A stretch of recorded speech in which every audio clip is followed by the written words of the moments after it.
what you can usually find behind a church? Bodies, bones, Graveyard. graveyards. Good guesses, you guys. So, very much like the train story, this is one of those locations where the history is literally beneath our feet. That is right. So, the original cemetery stretched all the way from the back of that great building to the police plaza right down there. Very, very long cemetery. So, it was eventually moved while Spanish flu came to Greensboro. So, I don't know, you guys probably know quite a lot about this actually. I don't know how much you guys know about cemeteries, but they all used to be in kind of central locations, and they used to be right behind whatever local church it was. But as cities became more crowded and people lived around them, they were forced to move them kind of out to the suburbs. This happened all around the world about the same time. It happened in Europe too. And the reason for that, of course, they ran out of room, but also a lot of dead bodies, especially if they're not buried deep enough, they pollute the water, they pollute the air, and people get sick.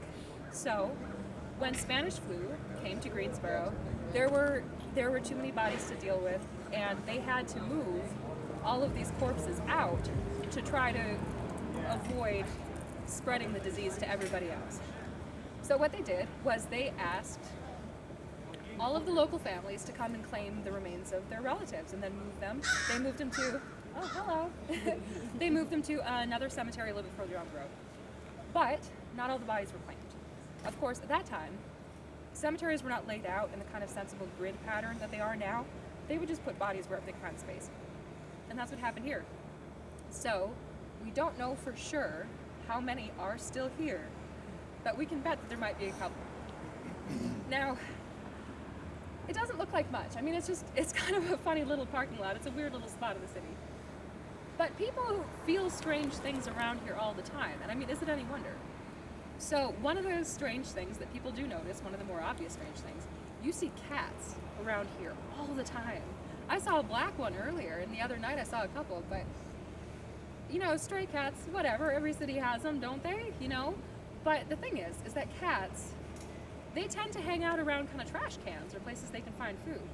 There are no restaurants down here, and that's where they hang out. They always hang out right behind that gray building and kind of here in this parking lot. And that's a little strange. And we don't really have this in our kind of mythos so much, but some cultures believe that cats are sacred. They're guardians of the underworld. And I mean, that makes a little bit of sense, doesn't it? And I don't know about you guys, but I think my cats have seen some stuff. I wouldn't be surprised. They know some things they're not telling us. So that is one of the things that's kind of going on in this area. And it's another one of those places, you know, you can't take a city at face value. You know, like, you see all these parking lots and these things, and the little Hamburger Square Park, things like that you wouldn't even think twice about. But the history there, it's all here. So really neat stories. So we're going to continue to the Carolina Theater, and you guys, I bet you're going to be able to school me on this one. All right, watch your second.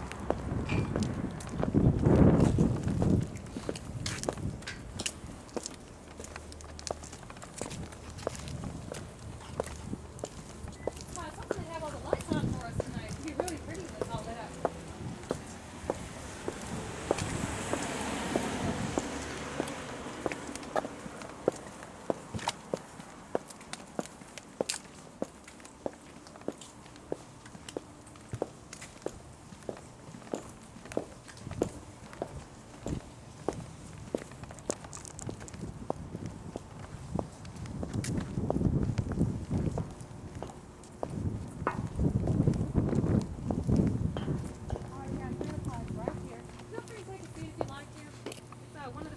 We can actually sit down if you want to. And you get a real nice view of the theater from here as well. So, this is the Carolina Theater. It is one of the older, more historic buildings in downtown Greensboro. We're very proud of it. It opened on Halloween night of 1927. It was originally opened to show silent movies and plays, but they showed their first movie with sound within a year of opening, and they're very proud of that. The inside is very beautiful, and if you ever get a chance to look at it, definitely go and check it out. It was designed by a gentleman called Mr. Workman, and he was very proud of it. And some people think that Mr. Workman might still be hanging around, but he is not the main ghost that I want to tell you guys about tonight. So, not long after the Carolina Theater opened, theaters started moving out to the suburbs because that's where the people went. A lot of the theaters in downtown areas started showing more, shall we say, adult content, but the Carolina Theater never did. And because of that, it suffered a little bit, and it kind of fell into disrepair. Until in the 70s, some people came in, they put some money into it, and they restored it to its former beauty. But it had another setback in 1981. In 1981, the Carolina Theater suffered a fire, and it was arson. So there was a local woman, her name's Melvalina, and she had some mental issues, basically. She used to go around to all the local pharmacies, and she would demand all kinds of strange things, and things that her doctors had never prescribed her, things that she didn't even need. And every time they refused her, because they always did, she would make threats. She would say, if you don't give me this, I'm gonna burn this city to the ground. So they let her go. You know, she wasn't dangerous, they didn't think. You know, she just had some issues. So she never did anything about these threats, and she'd been making them for a very long time, so they didn't take them seriously. But she was serious. So one night after a show, she snuck into the Carolina Theater. She went up the stairs to the old room where they used to keep all of the costumes. And I don't know how much you guys know about costumes and props and things like that. A lot of times they do tend to be made of cheaper fabric, and it's very, very flammable. Yeah. Yes. So she went up there and she started a fire, and it caught very quickly. Very quickly. That whole room just went right up. Now, some people think that it was the ghost of Mr. Workman protecting his theater that night. Or if it wasn't Mr. Workman, it might have been the old 1920s fire doors that they had installed that she didn't know about. Most people wouldn't know about them. How they work is they're very heavy metal. So when that metal heats up, they slam shut so it contains the fire. So it protected the rest of the theater, it saved the theater, but it trapped Melvalina inside. So she burned to death in that room. And it was quite a while before they found out there were even human remains in that building, or in that room, because the fire burned so hot they could barely recognize anything as human. Now, they did a lot of work up there to completely restore it, but there are still traces of that fire up there. There are still ashes on the walls. It's still a little gray in places. You can still tell that happened. And a lot of people think that Melvalina is still inside. In fact, back in the 90s, there was a group of actors who were putting on a play, and every single one of them saw her at the same time. At least they think it was her. They were all standing on the stage, and, ooh, there's that tree. Every single one of them on that stage at the same time saw what looked like a cloud of smoke move out of the wall and across the balcony, right outside where that costume room used to be, where she was trapped. All of them saw it at the same time. If it was one person, you might be able to brush it off as, you know, kind of a strange day, and maybe I'm seeing things, but every single one of them saw it. And to this day, they still tell all of the actors that story before they go on stage. So what we like to tell people to do is go ahead and see a play there if you can. It's definitely worth it. It's very beautiful. But watch the actors' eyes as they're doing it, because they always flick up to that balcony to see if she's there. So Taps was in there one night. They wired up the whole thing. They did a whole paranormal investigation, and they found some really neat stuff. So they found areas of temperature fluctuation, and a lot of people visiting do report that. There are some cold spots, but there are also some spots that get very, very hot. And I mean, is it any wonder? So they noticed that. They got a lot of orbs on camera, especially around the chandelier. And when they were building the theater, there was actually a gentleman who died in a work accident right by that chandelier. So there was some orbs around there. And a few people did report seeing a woman walking around the mezzanine area, and they think that might have been her. So the Carolina Theater has quite a reputation for being haunted. The TV show True Blood actually had one of their finale parties down here, which is really cool because for some reason, this Greensboro area, they have more True Blood viewers here than anywhere else on the East Coast. Very, very popular down here. And the second reason was because it's very famous for being haunted. So theaters are very superstitious places. And there's a tradition that a lot of theaters do all around the world, and the Carolina Theater does it too. Every night after they turn off all the lights, they're getting ready to shut down, what they do is they will leave a lamp on, plugged in, right in the middle of the stage.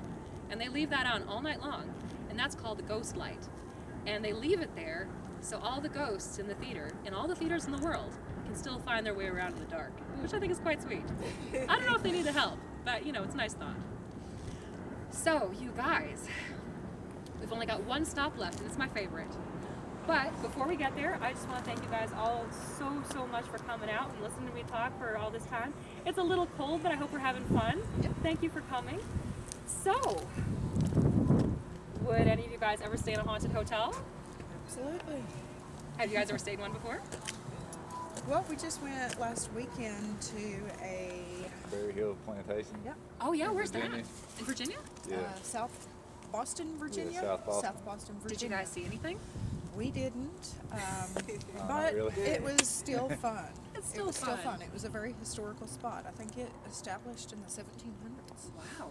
Sometimes you get like a weird vibe, you Yep. know, like definitely weird stuff. Yeah. Oh, yeah. I stayed in a haunted hotel once, not intentionally. So yeah, I went to school over in Wales in the UK.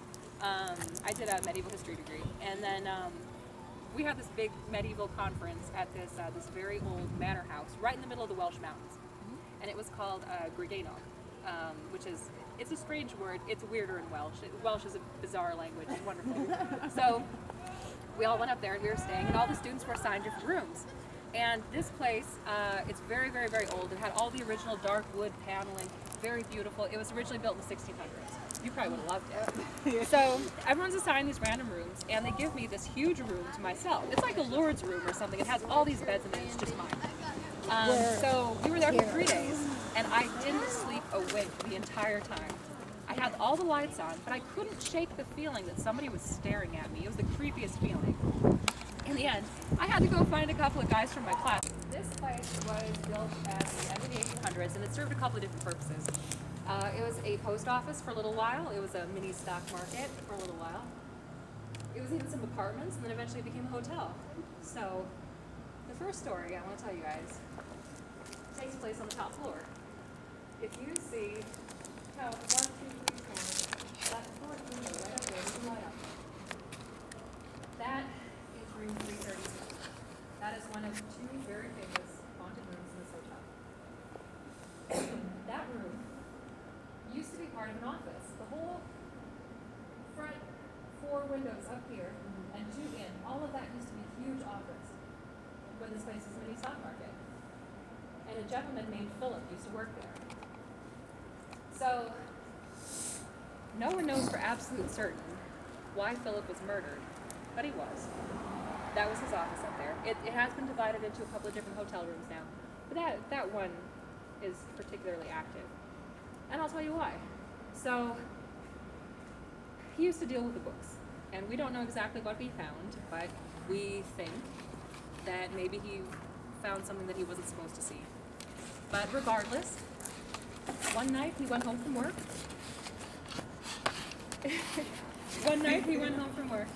And he was having dinner, and it was interrupted. There was a gentleman who came from here, and he said, "Philip, we need you back at the office. You've got to come right now." So Philip was a good employee. He didn't suspect anything was up, so he put his work clothes back on, and he came down. They went up to his office, and as soon as they opened the door, he knew it was all over. There were 3 men waiting for him inside. They attacked poor Philip. They strangled him to death with a length of piano wire that they cut from the piano that used to be in the lobby. They threw him out of that 4th window right there, and he landed right about where that traffic cone is.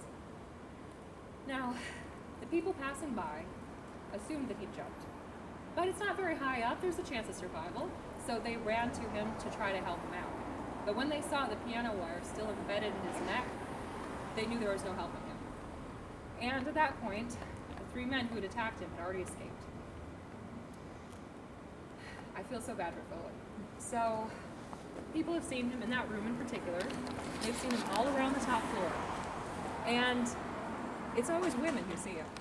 So, you know, I mean, you can understand. You know, Philip is a single man who may or may not be trapped in a room by himself for all eternity. He likes women, you know, he likes girls, you know, and I get it. So the funny thing about him is that if you're there with a gentleman, he'll leave you alone. He respects that. Okay, you know, she's married, she's got a boyfriend, whatever, you know, like he's not going to talk to you. But if you're there on your own, or you're there with a couple of girlfriends, you know, he might make his presence known.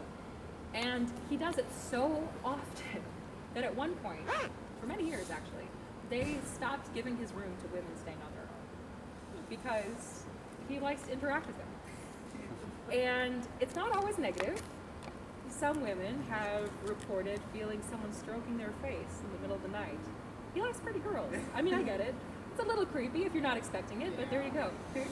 So, a lot of what happens in this hotel happens to what we call disrespectful skeptics. Now, these are people, sometimes you get them on ghost shows, not always. Sometimes they're just people. Pardon me. So, these are people who not only do not believe in ghosts, but they're going to make a point of telling everybody that they don't believe in ghosts. They're going to challenge the ghosts to make their presence known. They're going to try to provoke some kind of reaction. And the ghosts here do not like that. They do not respond well. And they will make their presence known. And that is what happened one night. Coincidentally, it was also a birthday. So there were 4 girls staying in Philip's room. They got together, they were going for their friend's birthday. They thought, you know, oh, we're going to have some fun and, you know, maybe scare her a little bit. She kind of likes ghosts. So they went up there. One of her friends was being a disrespectful skeptic. So what she did was she called the manager and she said, hey, it's my friend's birthday. Is there any chance you could come up here and try to scare her a little bit? You know, we're kind of waiting for this ghost or whatever. So the manager says, yeah, he's a good sport. He goes all the way to the top of the stairs. He scratches on the door, right? He hears the girls scream and he runs away. And he's having a great time until he trips and falls down the stairs. He's okay. And anybody can trip. That's not necessarily a thing, right? But that's not where the story ends. That night, a couple hours after the girls went to sleep, they all woke up because their friend was screaming. She was the one who had called the manager. She was the one who had been the disrespectful skeptic. So she was screaming her head off. She had a dream so vivid, she swore it was happening. She physically felt arms wrap around her legs and pull her to that window like they were going to throw her out of it. She woke up with her fingers in the carpet, trying to hang on to the roof.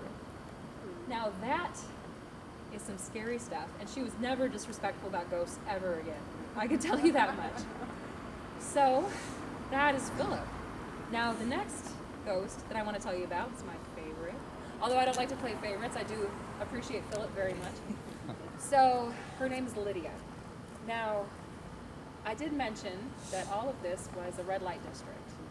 Now, Lydia was a lady of the evening, and this was her office.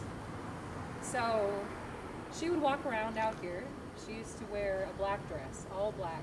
And she's very small and very frail, very beautiful, long red hair. And she would walk up and down looking for business, basically. So, for the rest of this story, we're going to go around to the front, and I'm going to show you guys the stairs.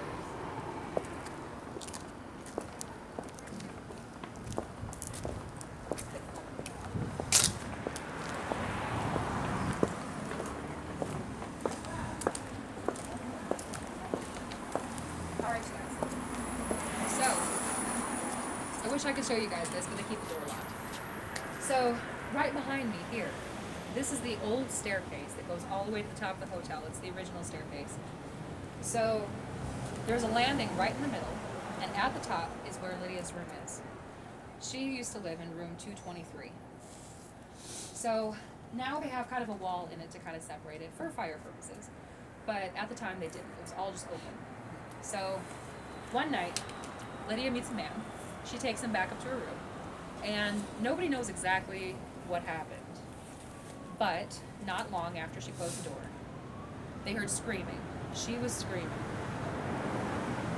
They all ran out to the hallway to see what was going on, and the guy threw open the door. Huge guy, drunk. He was carrying her just like this, and she was punching him, she was kicking, she was screaming, she was fighting for her life. This guy was attacking her. And he threw her over the banister of this staircase, and she lost her life when she landed. Now, that spot that she landed is right behind this door, just a few steps up. And she's a very active spirit. A lot of people have different Lydia stories. If you guys go on YouTube, there's actually a video of the manager talking about a lot of them. And I can't go into all of them tonight, but I definitely recommend you guys looking it up. It's very cool. So, a lot of people believe that Lydia is still here. And where Philip likes women, Lydia tends to protect them. And we can understand why. She was an abused woman herself. She doesn't like drunk men, but she likes women. So, her room is the only pink one in the whole hotel. And that's just kind of a fun detail. The reason why it's pink is a lot of people who have stayed in her room have reported that anything that they bring with them that is pink gets moved around. And one year there was a woman who had all kinds of pink things. She was here for the breast cancer walk. She had a purse full of pink things. And when she returned after going out to dinner, someone had taken them all out of her purse and lined them up on the edge of the bed. And she thought it was somebody who worked here, until they assured her, no, that's just something that happens around here. So for this reason, they think she likes the color pink. There was also a medium who came in here a little while after that, who confirmed her name was Lydia and her favorite color was pink. So they painted the room pink to try to please her, try to show their respect, you know. And they thought that maybe it would cut back on some of the hauntings, and it didn't. But it's a nice room, it's very beautiful. It is also the only room in the whole hotel where the door will not stay open. They've tried replacing it. They tried looking at the hinges. They tried putting in a new door. Always closes. So, I mean, she's a lady. She likes her privacy. It's understandable. But if you would like the door open, if you are respectful, and if you ask her nicely, she might leave it open for you. It's quite a thing to see. We actually have a video of it. The owner of the company, Dan, fantastic tour guide, he was on the local news, and they videotaped him doing this. So you go up there, and the door starts to close. It's picking up momentum. It looks like it's about to slam shut. And then if you say, Lydia, will you please leave the door open? She might. And it's the creepiest thing to see. It's going quite fast, and then all of a sudden it stops. Just like someone catches it. And then it'll stay open. So if you're very nice and you're very respectful, she might do it for you. So, respect is the key here with the ghosts in this hotel. You should be very respectful of them because they will notice if you're not. And they'll be kind to you if you are. So this is why we refer to Lydia as a lady of the evening and not some other choice words. And also because, we do respect her. And, she's a woman and she's suffered some terrible things in her life, And we're grateful for her presence, of course, when it is protected for us, and that's nice. So that is the story of the Biltmore. You guys still have those tickets I gave you? Yep. Yes. Those are good if you're braver than me. I'm not very brave. If you're braver than me, those are good for 10% off one of the haunted rooms if you guys want to stay here. Do some investigating of your own. Cool. Very, very cool. And if you did enjoy the tour tonight, and I hope you did, we have a couple of others going on. There's one in Charlotte, there's one in Winston-Salem, and very soon we're going to have one in Savannah. Oh, cool. I can't wait. So, I hope you guys had a fun time. I'm going to hang around in case you guys have any questions or anything. But if you need to know, our tour started right down there in case you need help finding your car, okay? I hope you guys had fun. Yeah, heck yeah. Great. Always. Wonderful. Thank you so much for coming. Oh, no problem. And if you guys catch anything, let us know. We love to share stuff on our Facebook page. Okay. So, yeah. All right, cool. Definitely. I got an SB7 spirit box. Do you? Yeah, we're going to Alley here and see Oh, yeah. Go have fun. Oh, my gosh, for sure. if we can get Philip to say anything. Oh, my gosh, yeah. Well, I got to hit the road, but if you guys catch anything, do let us know, okay? Send us an email. All right. Yeah, have fun. All right. You're so lucky. Hey, you want to hold the camera here? Freaked her out a little there, honey.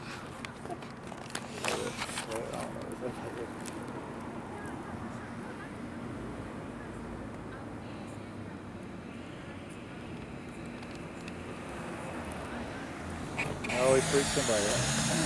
Step down a little bit. Loud.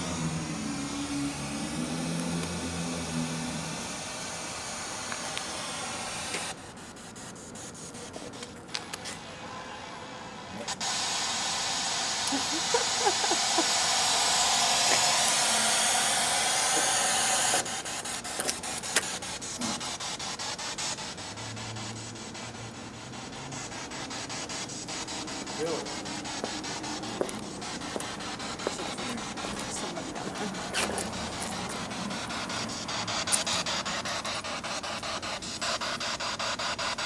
Are there any spirits here you'd like to communicate?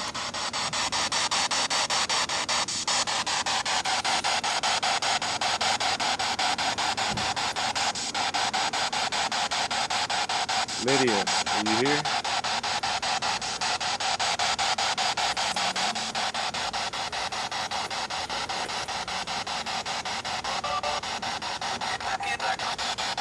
TV radio.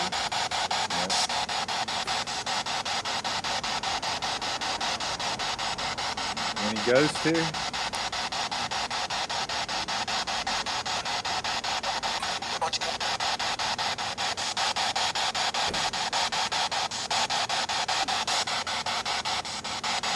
Philip, who murdered you?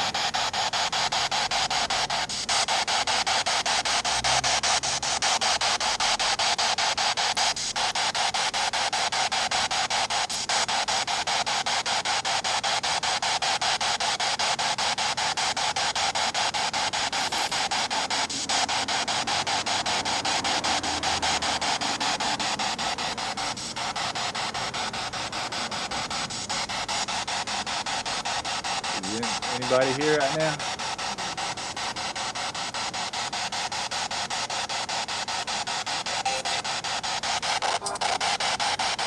What's your name?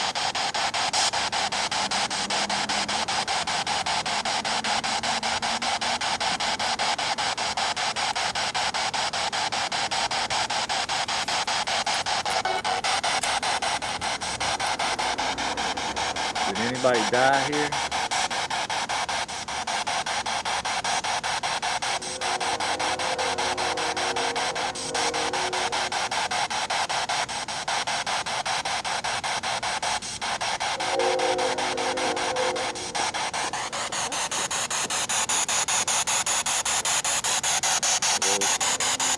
We're gonna tell you goodbye.